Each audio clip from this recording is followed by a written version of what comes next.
आपने कभी नोटिस किया होगा कि अंधेरे में आईने के सामने अकेले खड़े होना थोड़ा अजीब लगता है। आप ये सोचकर आईना देखते हो कि सिर्फ चेहरा देख लूं, पर अचानक आपको लगता है कि आईने के अंदर वाली गुड़िया आपकी तरफ देख रही है। कभी सोचा है ऐसा क्यों होता है? ये सिर्फ आपका वहम नहीं है, बल्कि एक खौफनाक हकीकत है जिसे दी एनाबेल इफेक्ट कहते हैं। अब आप सोच रहे होंगे कि ये एनाबेल इफेक्ट क्या बला है और ये आपकी जान कैसे ले सकता है। तो चलिए एड्रियन की कहानी से इसे समझते हैं। एड्रियन एक पुराने हॉलीवुड विला में शिफ्ट होता है। सब कुछ नॉर्मल था, सिवाय उस कमरे के जहां एक कांच के बक्से में वो गुड़िया रखी थी। एड्रियन ने गौर किया कि जब वो कमरे से बाहर जाता तो गुड़िया की पोजीशन बदल जाती। ये एक खौफनाक चेन रिएक्शन की शुरुआत थी। अब अगर गुड़िया खुद हिल रही है तो सवाल यह है कि वो आखिर चाहती क्या है।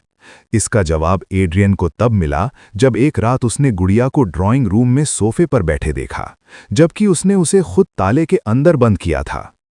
कभी आपके साथ ऐसा हुआ है कि आप रात को सो रहे हों और अचानक आपको लगे कि चादर कोई खींच रहा है। आप जागते हैं पर वहां कोई नहीं होता, बस कमरे में एक अजीब सी ठंडक महसूस होती है। एड्रियन के साथ भी यही हुआ।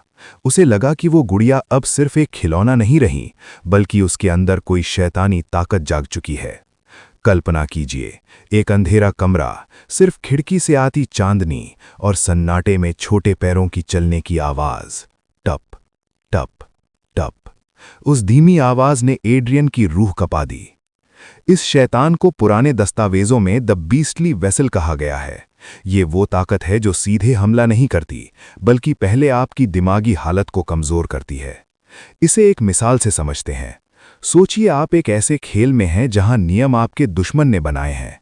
आप जितनी कोशिश करेंगे बचने की, आप उतना ही उसके जाल में फंसते जाएंगे। एनाबेल भी यही करती है। वो आपकी और हकीकत के बीच के भरोसे को काट देती है। जब तक आप समझ पाते हैं कि ये सब सच है, वो आपकी रूह का सौदा कर चुकी होती है। एड्रियन को लगा कि वो गुड़िया को घर से बाहर फेंक देगा तो बच जाएगा, पर यहां दांव पर सिर्फ उसका घर नहीं, बल्कि उसकी जान थी। अगर वो उस रात उस गुड़िया के सामने कमजोर पड़ जाता तो वो शैतान उसकी जगह ले लेता और असली एड्रियन हमेशा के लिए उस गुड़िया के छोटे से बेजान शरीर में कैद होकर रह जाता। कोई उसे ढूंढ नहीं पाता, कोई उसकी चीख सुन नहीं पाता। दांव पर उसकी पूरी जिंदगी लगी थी। आखिरी रात एड्रियन ने गुड़िया को जलाने के लिए केरोसिन उठाया, पर जैसे ही उसने माचिस जलाई, कमरे की सारी लाइटें बुझ गईं। कमरा बर्फ की तरह ठंडा हो गया। अचानक उसने महसूस किया कि उसके हाथ में गुड़िया नहीं, बल्कि एक असली इंसान का ठंडा हाथ है। एड्रियन ने घबराकर पीछे देखा, पर वहां कोई नहीं था। उसे फर्श पर एक छोटा सा कागज का टुकड़ा मिला जिस पर लिखा था, मिस मी। एड्रियन अब समझ चुका था कि वो गुड़िया नहीं जली, बल्कि उसकी आज़ादी जल चुकी थी। कहते हैं एनाबेल आज भी उस कांच के बक्से में कैद है, पर वो सिर्फ एक शरीर है। उसकी रूह आज भी ऐसे घरों की तलाश में रहती है जहां कोई उसे अकेला छोड़ दे।